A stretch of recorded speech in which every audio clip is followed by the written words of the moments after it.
So, question for you, Michael. Mhm. In the past year and a half and everything that's gone down, what is a BRBC? And tell me about that. Okay.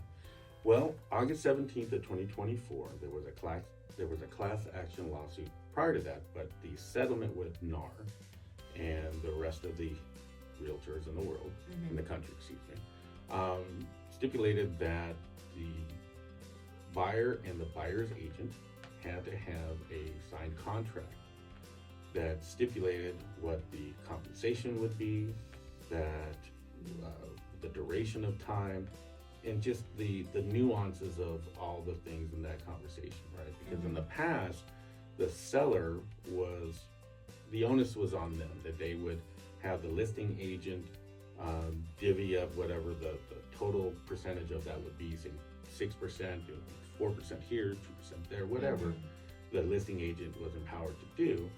Well, the class action lawsuit stated that why is the seller and the buyer using the same person and competing against each other? Right.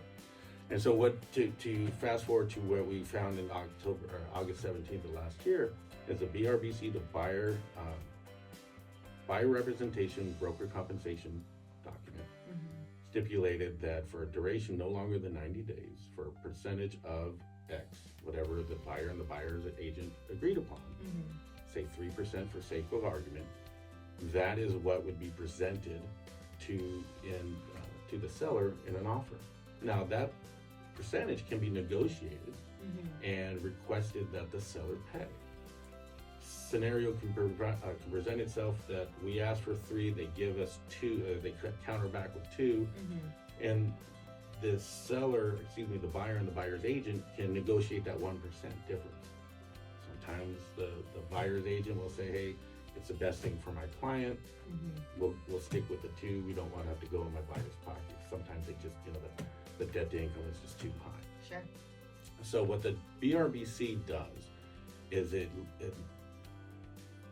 commits a locking relationship between the buyer and the buyer's agent, right? It's transparent. It gives a clear understanding of what the value of the buyer's agent is without it being a guess, right?